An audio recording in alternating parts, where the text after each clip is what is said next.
My friends, I want to talk to you today very simply about government. We need to use diplomacy and build international consensus to resolve our problems whenever possible. Our diplomats are working with a range of partners to strengthen human rights protections. This is not a time to undercut our diplomats. Today, in our boasted modern civilization, we are facing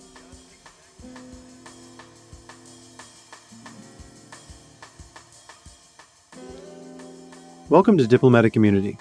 I'm Kelly McFarland, Director of Programs and Research at Georgetown University's Institute for the Study of Diplomacy. We have a special guest for our Season 4 finale. In this episode, you'll hear my conversation with former U.S. Ambassador to Ukraine and ISD non-resident fellow Masha Yovanovitch.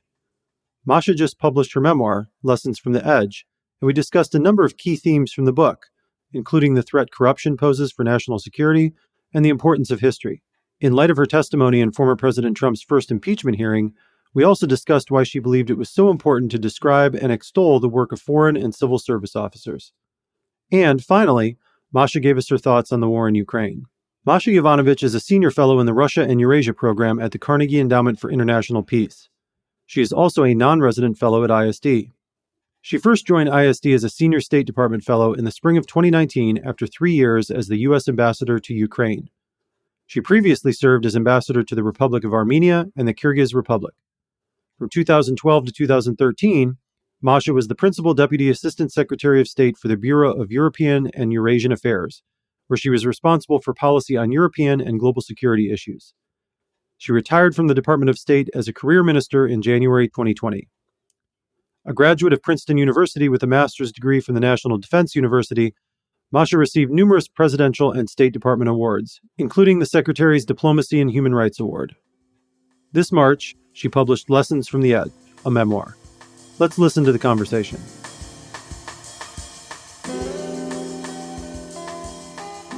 I am honored and pleased to have on the show today my former Yellow House mate over at ISD, Masha Yovanovitch. Masha, thanks so much for joining us. Thank you for having me, Kelly. It's great to be on. And Masha, as most of you probably know, just wrote a book called Lessons from the Edge, which was fantastic. I was just talking to her and told her that I read it word for word and was very intrigued and thought it was just a great run through the life of a diplomat. And it was, a labor of love, I'm sure, but it's a great book, and I recommend everyone rushing out to go purchase it if you haven't already.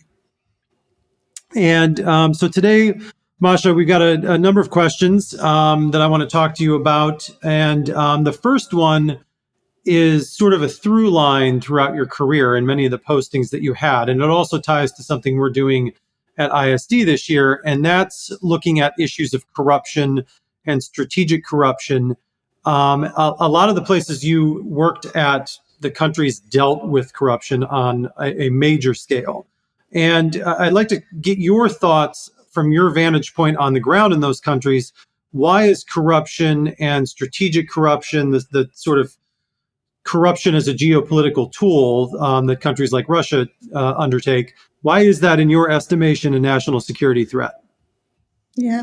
Well, I think most people understand that if their political leaders or their other leaders are, taking money on the side, that they're not necessarily making decisions that are in the public good. They're making decisions that are that benefit either themselves or the patron that is paying them money on the side. So I think that's fairly straightforward. And I think for us, in the beginning of my career, at least as far as I know, we didn't really look at corruption in other countries as something that was necessarily our concern, as something we needed to do something about. It was the Cold War. I started in diplomacy in 1976. And, everything was about lining up potential partners and allies against the Soviet Union. It was then the Soviet Union, and the Soviet Union was doing the same. And so if a leader was corrupt, and my very first tour was Mogadishu, Somalia, where there was a very corrupt leader, Siad Barre, and he was stealing the country blind. And if the leader was corrupt, so long as they were kind of, on our side in the Cold War, we had what we needed from a security point of view. It seemed to me, as a very junior officer, and it's very possible that all sorts of other things are going on that I wasn't aware of, but it seemed to me that we were just turning a blind eye.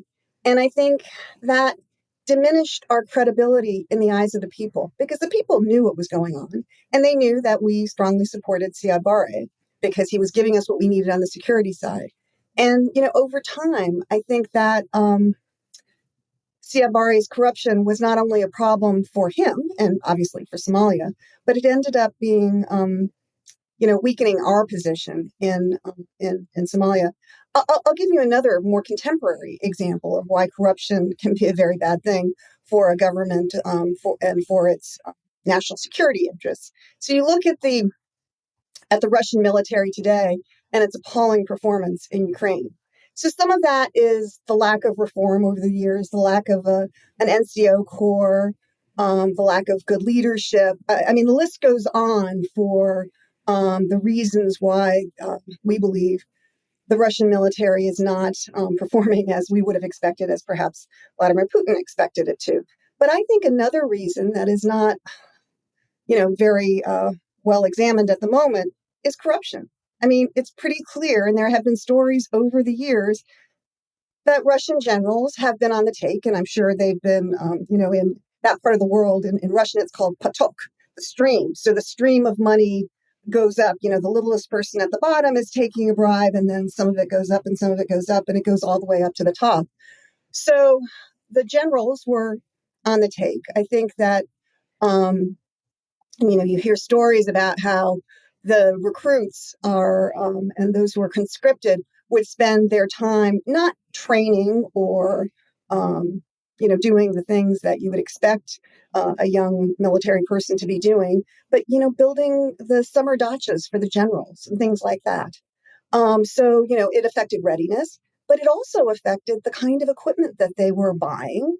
On paper, it would be some dazzling kind of military equipment. But in fact, what they were getting, maybe they were getting that equipment, but instead of 1,000, they were getting 100.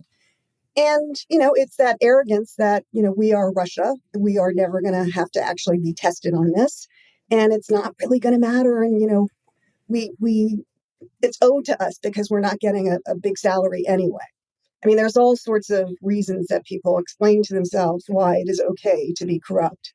But I think we're now seeing some of the results of that on the battlefield. And that is directly, not that I'm disappointed, but it is directly affecting Russia's national security right now, in real time in front of the whole world to see. So clearly corruption has, the most common forms of corruption are a real problem, I think, for countries in their national security.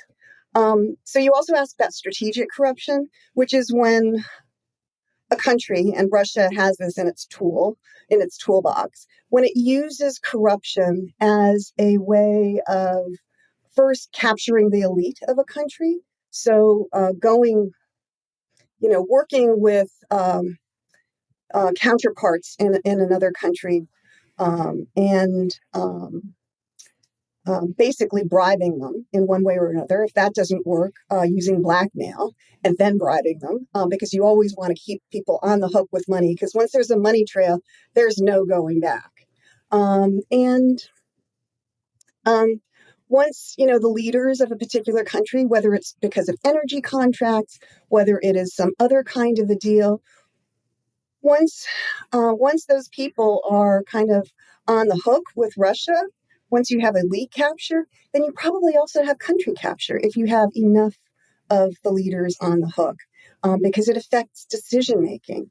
And I think one example of this is in Germany, where I'm not saying anything illegal has happened, but it's very clear that many of the most senior retired officials in the German government then go to work in Russia. They are on boards, they work for Gazprom, they work for other concerns, and they are paid handsomely for their efforts. And so, again, it's not necessarily illegal, but it affects their decision making. And of course, they can reach back into Germany and into the halls of power of existing politicians to affect some of those decisions.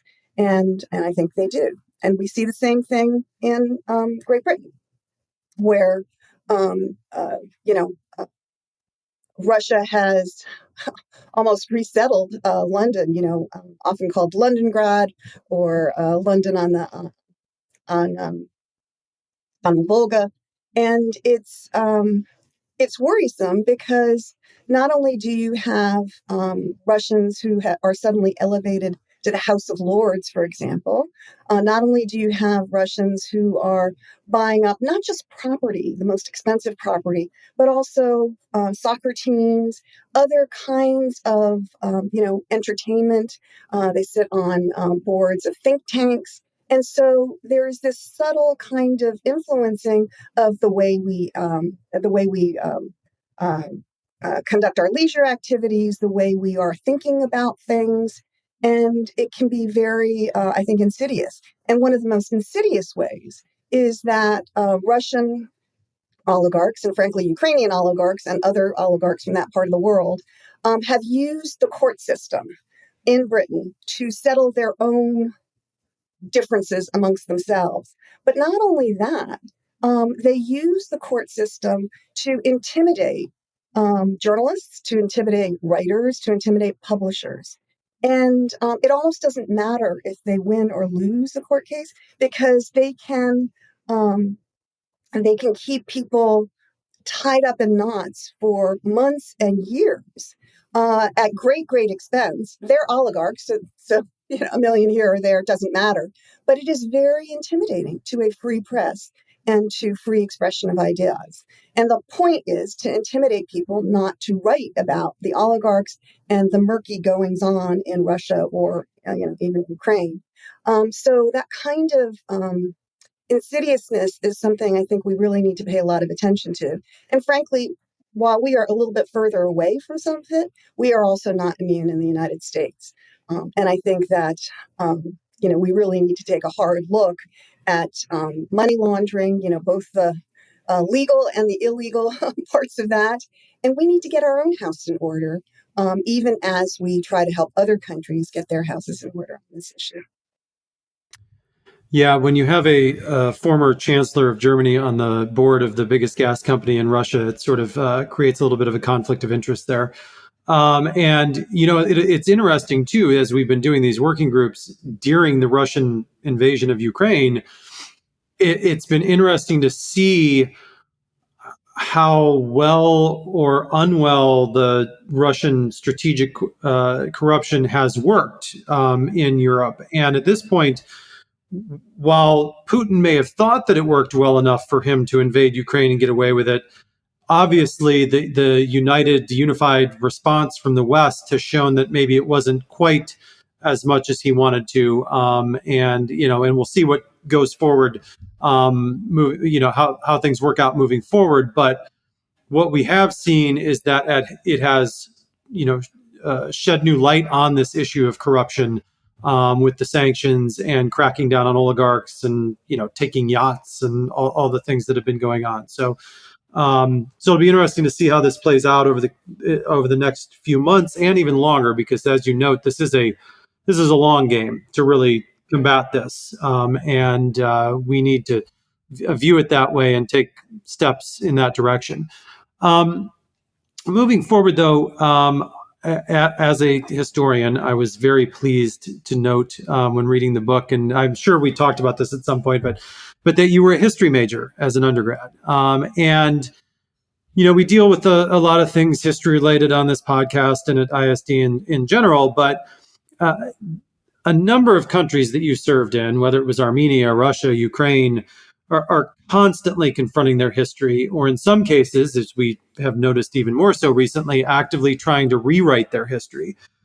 So in your view, why is history and an understanding of it so important for foreign policy in general and for diplomats specifically? Yeah.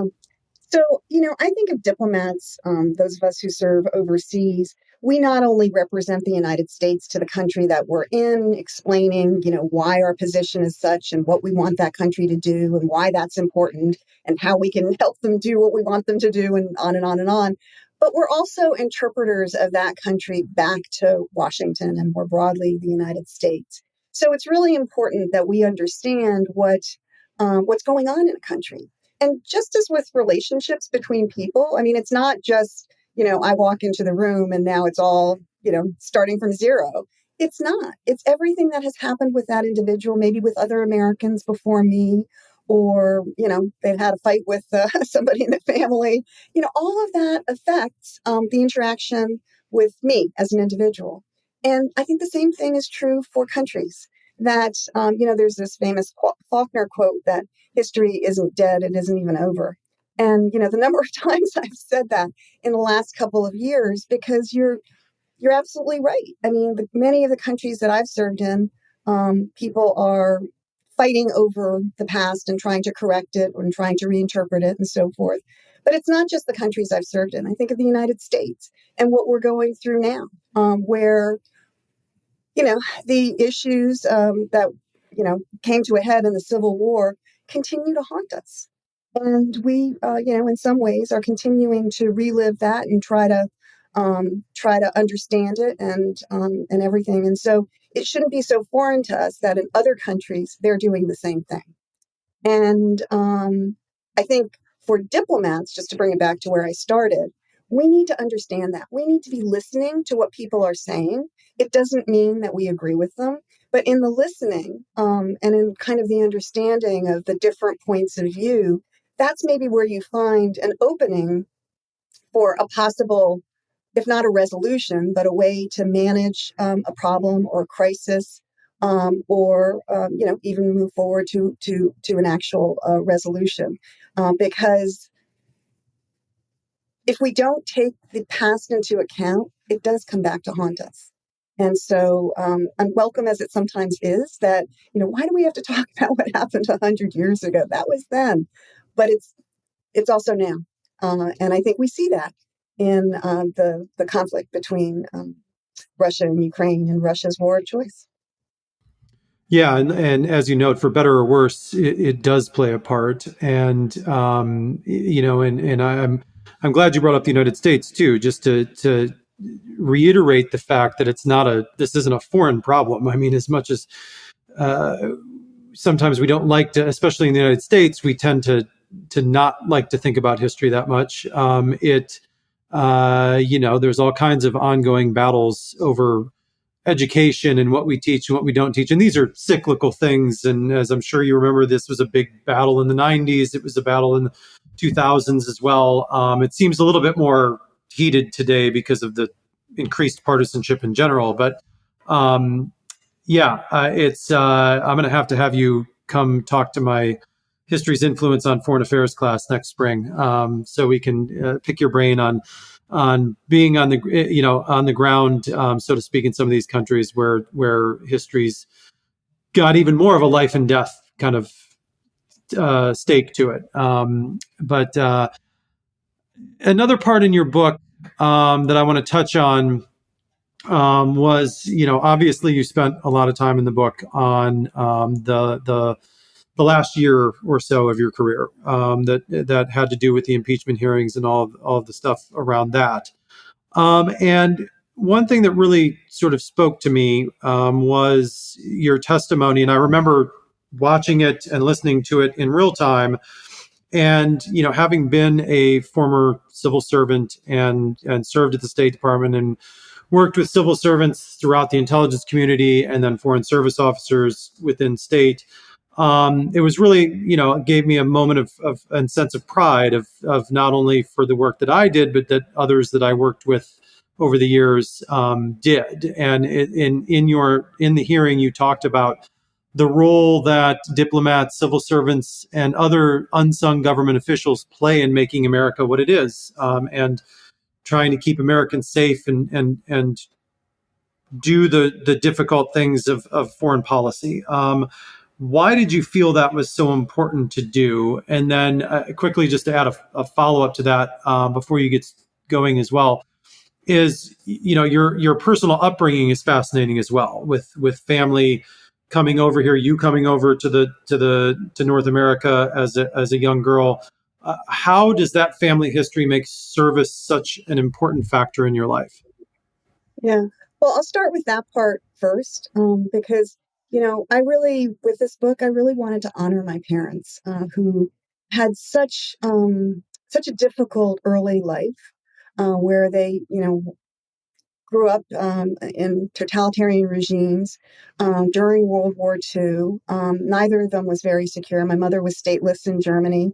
My father was an orphan in Yugoslavia, then taken prisoner of war by the Nazis. He escaped. I mean, it was just a very traumatic from many different points of view.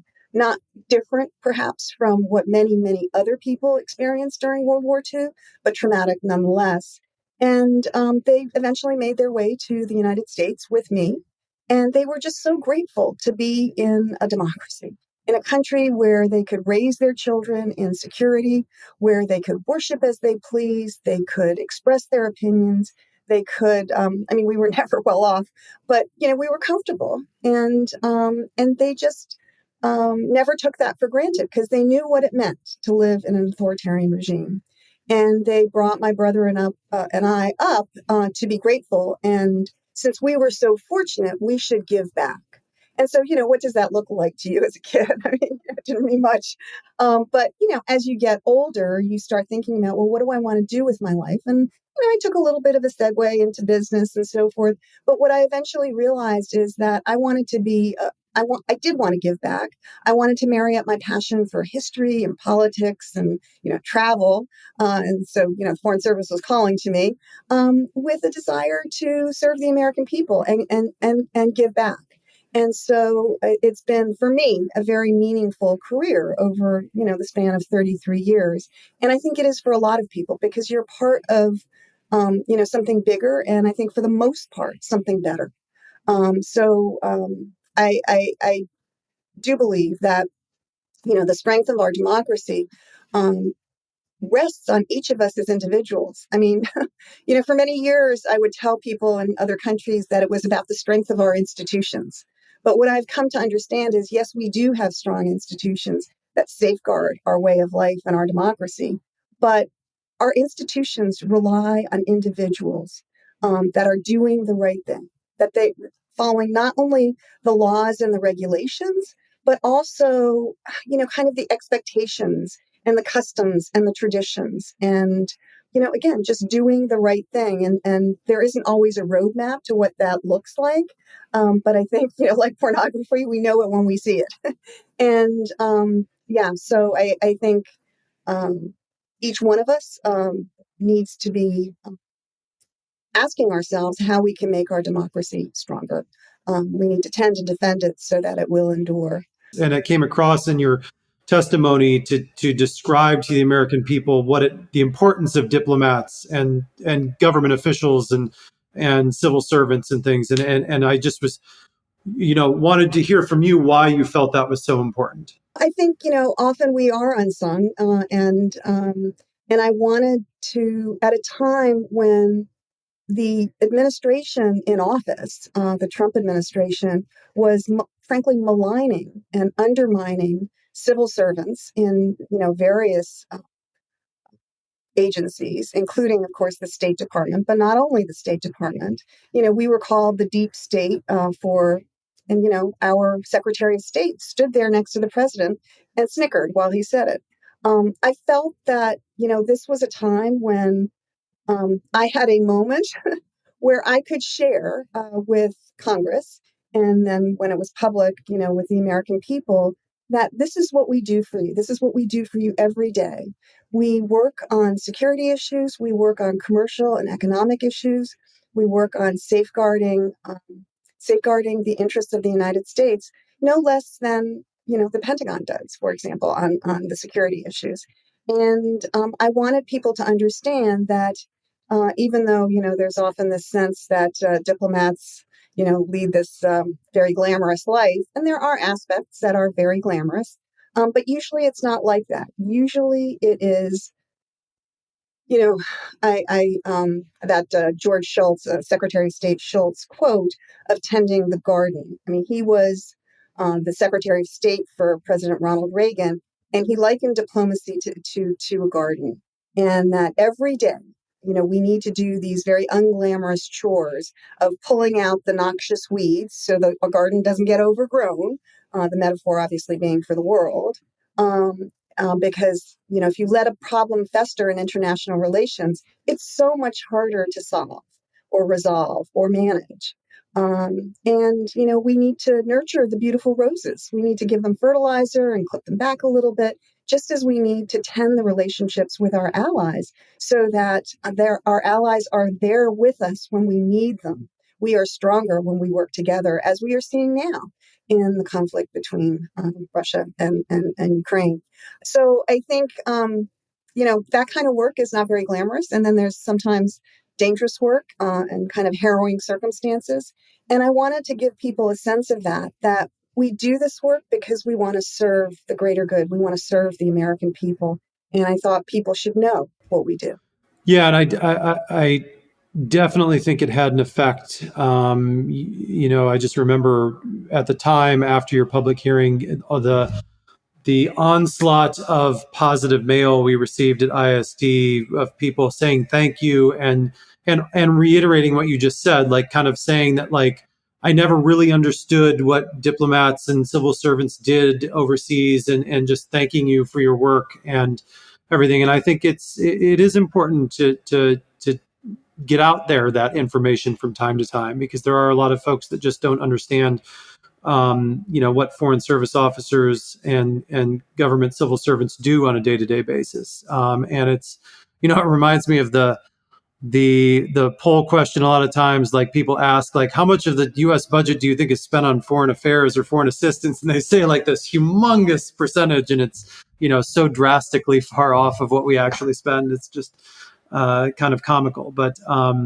But yeah, I thought that was very poignant of you, and very well said, and I think needed as well, as you mentioned. But so I'll get you out of here on this last question that I'm sure all of the listeners are waiting for me to ask you about the current situation.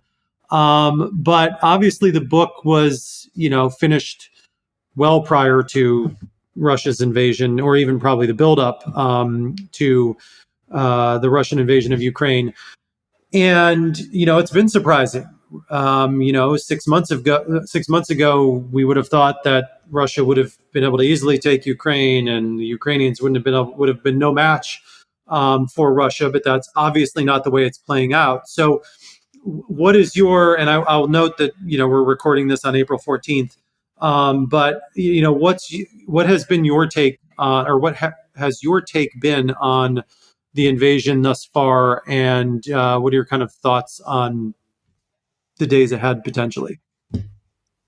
Well, I think that the Ukrainians have really inspired the world. I mean, starting with Zelensky, who has not only reflected the values of the Ukrainian people, he has united them, and he's inspired not only his own people but the world, and that is really remarkable. Through his incredible public communication skills, but also through his courage, where he is not just talking the talk. He is walking the walk along with his people. And, they follow him as a result, because he is truly, the Winston Churchill of our time, as far as I can tell. So I think, but it's not only, the Ukrainian military that has performed far beyond, I think, what most people's expectations would be. I thought that they would do well, but I did think that the Russian military would do better than it is doing now. So just to stay with the Ukrainian military obviously doing incredible work, because first of all, for Ukraine, it's an existential fight. They are fighting for their family, for their country, for their families, for their freedom. They know why they are there, and they are ready to do whatever it takes to push the invader out. And they have the whole country united behind them with the territorial defense forces that are also fighting. And then grandmas, putting together Molotov cocktails. People are doing whatever they can for the cause. And sometimes that cause is fighting. Sometimes that cause is driving ambulances to get people the medical help they need. Sometimes it's providing food for internally displaced people or refugees. It is truly inspiring, and a country united because they know what they stand for. And then you have Russia, which is led by a man who has an obsession about Ukraine, an ahistorical obsession that the Ukrainian people are what they call little Russians, Malorossii, and that Ukraine is just a figment, a creation of the Soviet Union, and is not a country in its own right and doesn't have a right to exist. Although Russia, since independence in 1991, Russia has multiple times in many different treaties recognized the Ukrainian state as a legitimate state and even recognized its sovereignty and the integrity of its territorial borders. But now Putin is trying to, I think, either recreate the Soviet Union or the Russian Empire and gather, Ukraine into the fold. But I don't think he wants to stop there. I mean, he told us on the eve of the invasion that there are other parts of the former Soviet Union that should be brought back to Russia. I think it's nothing less than an attack, really, on the international order that was developed after World War II, when all the countries felt that, they never wanted to see such death and disaster and destruction again. And the Soviet Union was one of those countries. And the countries created international organizations like the UN. They created treaties and regimes and had a set of principles to keep us, principles like the sanctity of sovereignty, the sanctity of international borders. And that international order has kept us safer, more secure, more prosperous, and more free over the last 70 plus years since World War II. And I think because Putin can't compete in that world, his vision, his state is really bankrupt when it comes to what it can offer both his own people and the people of other countries. And so he wants to destroy it and to make our world order one where might makes right, where he can just grab hunks of Georgia as he did in 2008, grab hunks of Ukraine as he did in 2014, and continue to do so in Ukraine as he is doing right now. And I think that makes for a very, very dangerous world. And so now, as Russia is repositioning, rearming, I think we're waiting to see what is going to happen in the Donbass. It's going to be a different type of war than the beginning of the war, just because of the geography. But I'm hoping that the U.S. and the rest of the West is able to get as much equipment to Ukraine as possible so that they can defend themselves and, frankly, defend the free world. Yeah, I mean, it is the Biden administration has defined the geostrategic competition of our time as authoritarianism versus democracy, and Ukraine, as you just noted, is definitely the front line of that conflict today. So, well, Masha, I want to thank you for taking the time to chat with us today, but I also want to thank you for all the work you did for 33 years in the Foreign Service, and even more importantly, for taking a stand and doing what was right back in 2019, and personally fighting for our democracy. So I appreciate that, and I want to thank you for that as well. But thanks for joining us today on Diplomatic Immunity. Thank you. That was Diplomatic Immunity. Thanks for listening to this episode. Please share the episode on social media and tell your friends and colleagues to come find us wherever they listen to podcasts. This episode was produced by Aaron Jones. Thank you to the Carnegie Corporation of New York for their support for this podcast. Be sure to check out any episodes you may have missed via our website. Follow us on Twitter @GUDiplomacy and visit our website isd.georgetown.edu to learn more about our work. Until we meet again.